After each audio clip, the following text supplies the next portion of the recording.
النجمه المتالقه مي عمر منورنا على شاشه سارمة السعوديه. يعني اعتقد نجاحات كبيره لمي عمر. مي عمر قدرت تعمل المعادله الصعبه، توصل للجمهور وتوصل للشارع باقل مجهود. الحقيقه بتبذلي طبعا مجهود كبير جدا، لكن انا بشوفك مختلفه. الحمد لله. بينتقدوكي كتير مع ان عشان ناجحه، والناجح دايما لازم ينتقدوه. فخلينا من بدايه من لؤلؤ الدنيا اتغيرت خالص. اكيد هو لؤلؤ كان اول بطوله مطلقه ليا، يعني ده كان اول مسلسل بطوله ليا، الحمد لله. انا بحب لؤلؤ قوي. وعملتيه مش بمزاج، ايوه بحرفنه ومزاج، ويعني لدرجه ان احنا كنا مفتكرين والله انا كنت فكره مطربه. ايوه، ما هي دي، لان أنا بعمل دور مطربه، فلازم لما تيجي تتفرج تصدق فعلا ان اللي قدامك دي فعلا هي مطربه وهي اللي بتغني وكده. بحسك من الناس اللي بيبقى عليها ضغوط كبيره قوي. النجاح ليه ضريبه، الشهره ليها ضريبه. الضغوط من كله باصص لمي عمر، كله مركز مع مي عمر. يا جماعه طب ما هي ناجحه في شغلها، طب ما تيجي نحاسبها على شغلها بس.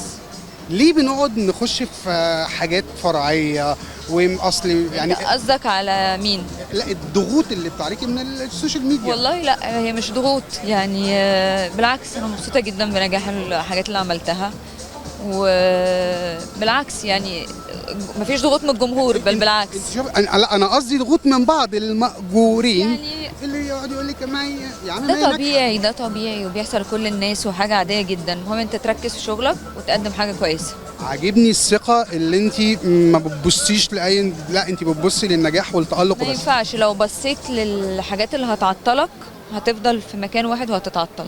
لازم دايما تبص ان انت تقدم حاجه احسن.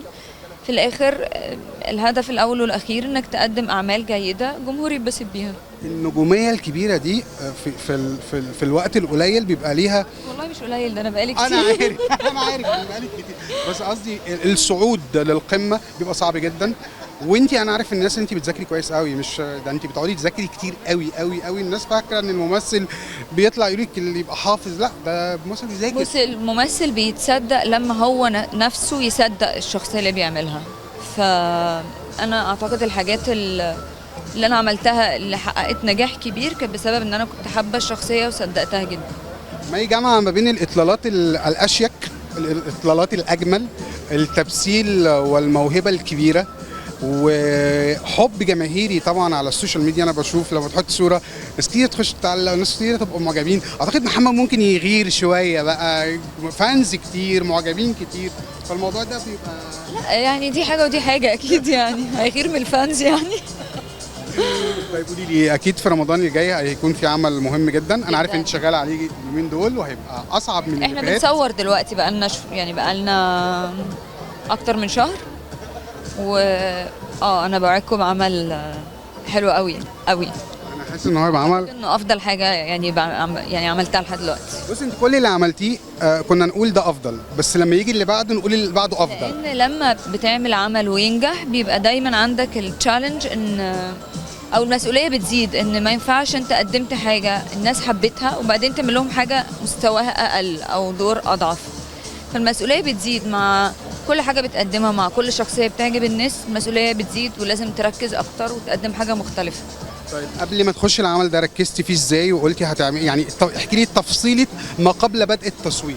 لا بص، ما قبل بدء التصوير ده بيبدا من زمان قوي، يعني من اول ما الفكره بتيجي وببقى عارفه ايه الشخصيه اللي هقدمها وبتتذاكر كويس قوي. ده بيبقى شغل، يعني ده الشغل على فكره بيبقى اكتر قبل التصوير. يعني التحضير للشخصيه هو ده اللي بياخد وقت وبياخد شهور وبياخد تركيز. وانس ان انت دخلت وبدات تصور مشهد في التاني في التالت، بيبقى عندك اكيد ان انت تجيد كل مشهد، ان انت تركز في كل مشهد وانفعالاته والايموشنز بتاعته. بس الشغل الاكتر بيبقى ان انت تطلع الشخصيه نفسها. اعتقد بعد ما كسرنا الدنيا في الدراما، نفسنا نشوف بطوله لمي عمر توصل فيها فوق، يعني نرجع البطوله النسائيه في السينما. الموضوع بقى صعب. انا عارف ان في حاجه بتجهز اليومين دول، فانت هتقولي لي برضه يعني تفصيله كده. والله لا يعني ان شاء الله اخلص ده تفصيله من حته الفيلم يعني، ولا لسه ما؟ لا والله لسه يعني لسه شغالين على حاجه، بس لسه ما فيش حاجه سوليد اتكلم عليها. طيب هنشوف حاجه اوف سيزون ولا هنكتفي يعني؟ لا هنكتفي برمضان. مي ما عمر دايما متألقة، دايما ناجحة، دايما مكسرة الدنيا. أنا بشوف إن أنت أحد الممثلات اللي قدروا يشقوا طريقهم ويوصلوا للنجومية ويقولوا للناس ما فيش حاجة مستحيل. مستحيل الحمد لله. كلام كبير قوي.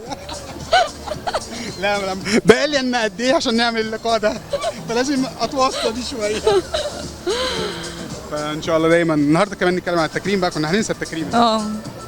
لا مبسوطة جدا، وأنا يمكن لما عملت انترفيوز من الأول قلت على نعمة، لأن نعمة شخصية جديدة جدا عليا ومختلفة شكلا وموضوعا، وحقيقي حبيتها وتعلقت بيها. ما فيهاش بقى الدرسات الكتير دي أحلى حاجة، دي أحلى حاجة وأريح حاجة. حبيتي انت شخصية نعمة جدا. وبعدين لما كنت حتى بروح قبل التصوير، هي بتاخدش مني تجهيز 10 دقايق، لاني انا بلبس وبحط البونيه بقى، لا مفيش شعر مفيش ميك اب مفيش حاجه، فالحياه تبقى اسهل وتركيزك بيبقى ما عندكش عبء حاجات كتير قوي انت شايلها، انت مش شايل هم ميك اب، مش شايل هم شعر، مش شايل هم لبس، انت تركيزك كله في حاجه واحده. دايما متألقة ودايما منورانا، وانا سعيد بنجاحاتك، والحقيقة ان اللي بينجح لازم يتكرم ولازم يحطه في المقدمة، وربنا يكفيكي شر العين. الحمد لله، ميرسي جدا.